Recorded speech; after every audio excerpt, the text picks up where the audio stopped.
පොතක් කියවලා තේරුම් ගන්න බැරි නම් ඒ පොත 7 පාරක් කියවන්න. එහෙමත් තේරුනේ නැත්නම් ඒ පොත 12 පාරක් කියවන්න.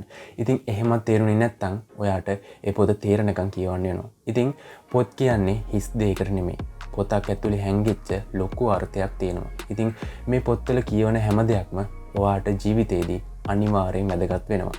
ඉතින් ආයුබෝවන් කියලා පිළිගන්නවා පෙරවදන YouTube නාලිකාවේ අලුත්ම වීඩියෝ එකට. ඉතින් අද මම කතා කරන්නේ මැක්සිම් ගෝර්කිගේ අම්මා පොත ගැන.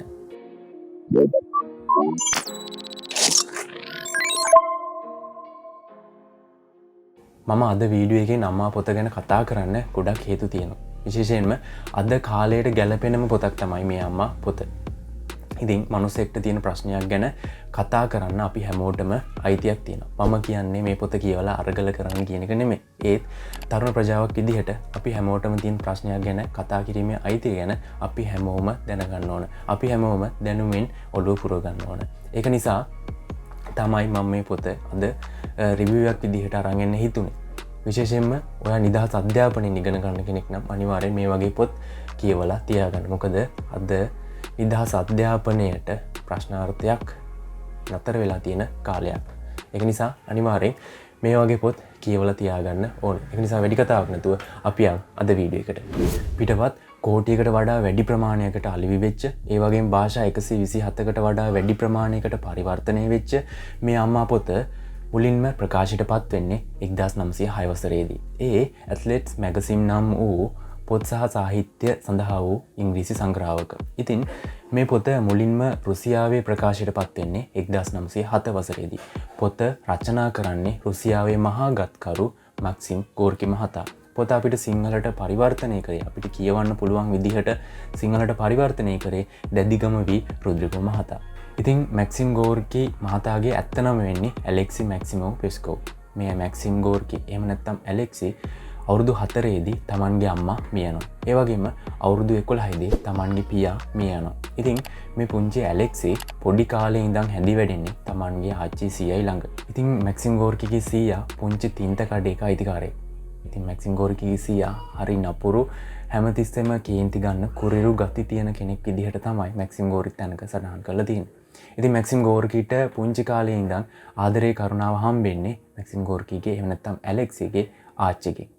රුසියාවේ මහා ගත්කරු විදිහට සැලකෙන මැක්සිම් ගෝර්කි පාසල් අධ්‍යාපනය ලබන්නේ 3 වන වසරට වෙනකන් විතරයි.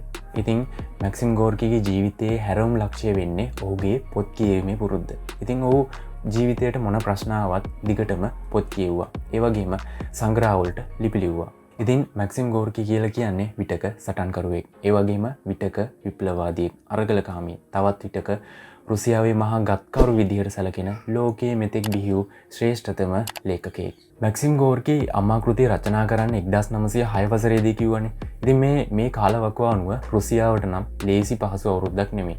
මේ කාලපරාසයේ මේ කාලවකවානුවේ තමයි රුසියාවේ සාර් පාලනය ක්‍රියාත්මක වෙන්නේ. ඉතින් මේ කාලයේදී රුසියාවේ සාර් පාලනයට විරුද්ධව තරුණ පිරිස් රහසේ සංවිධානය වෙලා විවිධ වූ අරගලයන් ක්‍රියාත්මක කරන්න පටන් ගත්තා. ඉතින් මේ අරගලයන් ඇතුලේ අම්මාගේ දායකත්වය ගැන තමයි මැක්සිම් ගෝර්කි අම්මා පොතෙන් පෙන්වලා දීලා තියෙන්නේ. මුළු මහත් විශ්වයේම ගෞරවයට පත්වන සංකල්පයක් තමයි අම්මා කියලා කියන්නේ. ඉතින් මේ සංකල්පය පොතකට පරිවර්තනය කරපු ගෝර්කි සාර් පාලන සමයේ සමස්ත අම්මාවරුන්ට විඳින්න සිද්ධ වෙච්ච දුක්ගැහැට ගැන තමයි මේ පොතෙන් මුළු මහත් ලෝකයටම කියා පාන්න හදන්නේ. අන්න ඒ නිසායි මැක්සිම් ගෝර්කි මහතා අතින් රචනා වෙච්ච අනිකුත් කෙටිකතා නවකතා අභිබව මේ අම්මා පොත එතුමාගේ හොඳම නවකතා බවට පත් වෙන්නේ. ඒ විතරක් නෙමෙයි. විශ්ව සාහිත්‍යයේ අදටත් විශිෂ්ටතම කෘතියක් විදිහට ලෝපුරා පාඨකයන් විශාල පිරිසක් මේ අම්මා පොත වැළඳගන්නේ අන්න ඒ හේතු නිසායි.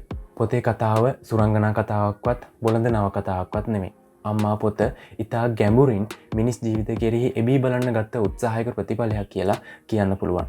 ඉතින් මැක්සිම් ගෝර්කි මේ අම්මා පොත රචනා කරලා තියෙන්නේ ඔහුගේ ජීවිතයේ, ඔහුගේ සැබෑ ජීවිතයේදී ඔහුට හම්බෙච්ච චරිත ආශ්‍රයෙන් කියලා කියන්න පුළුවන්. පොතේ කතා නායිකාවන නිලවුණා. එහෙම නැත්නම් අම්මා තමාගේ ස්වාමි පුරුෂයා මිය යාමත් එක්ක තමාගේ පුතත් එක්ක ගෙදර තනි වෙනවා.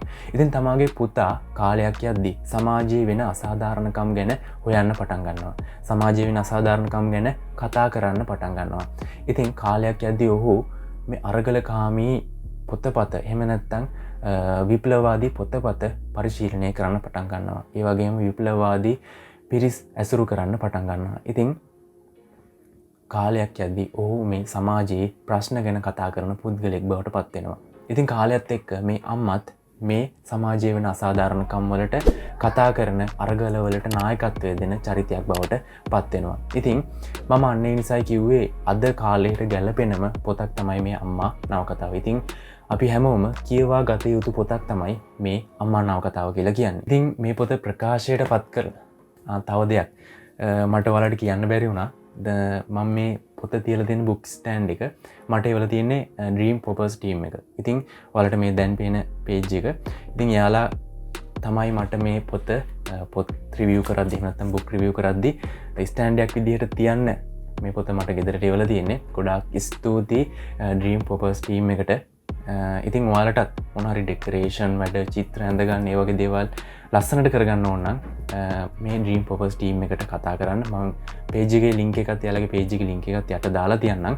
ඉතින් ගොඩක් ස්තුතියි අද ඉඳන් මම බුක් රිවිව් කරද්දී අනිවාර්යෙන් මේ ස්ටෑන්ඩ් එක භාවිතා කරනවා. ස්ටෑන්ඩ් එක ගන්නවා. ඉතින් ගොඩක් ස්තුතියි කියලා ඔයාලටත් කියනවා. ඉතින් අම්මා පොත ප්‍රකාශයට පත් කරලා තියෙන්නේ සුසර ප්‍රකාශකයෝ. පොතේ මිල රුපියල් 550ක් වගේ තමයි වෙන්නේ. ඉතින් ගන්න පුළුවන් නම් අරන් කියවන්න. එහෙම නැත්නම් මං හිතන්නේ ඔයාලගේ ඕන පුස්තකාලයක මේ පොත තියෙනවා අරන් කියවන්න කියලා මතක් කරනවා. ඉතින් සෑම සිකුරාදාම වගේ මේ වගේ පොත් ගැන දැනගන්න ඕන. පොත් ගැන විතරක් නෙමෙයි ෆිල්ම් ගැන TV සීරීස් ගැන දැනගන්න ඕන නම් අපේ පෙරවදන YouTube නාලිකාව subscribe කරලා එකතු වෙන්න කියලා මතක් කරනවා. ඉතින් සල්ලි යන්නේ නැහැ. ওই පල්ලෙහා තියෙන subscribe button එක ඔබලා එහා පැත්තේ තියෙන bell icon එකත් එබුවොත් අපි වීඩියෝ එකක් දාපු ගමන් ඔයාලට ගාවටම නොටිෆිකේෂන් එකක් ගෙන්න ගන්න පුළුවන්. හැම සිකුරාදාම වගේ ලබන සිකුරාදාත් හරියටම හවස 5ට මේ වගේ වෙනස් දෙයක් ගැන පොතක් ගැන ෆිල්ම් එකක් ගැන TV සීරීස් එකක් ගැන කතා කරන බලාපොරොත්තුෙන් අදට මම සමුගන්නවා. එහෙනම් ලබන සිකුරාදාත් හමු වෙමු. මම කාංචන සඳරුවා. ඔයාලා සියලු දෙනාටම සුබම සුබ දවසක් වේවා.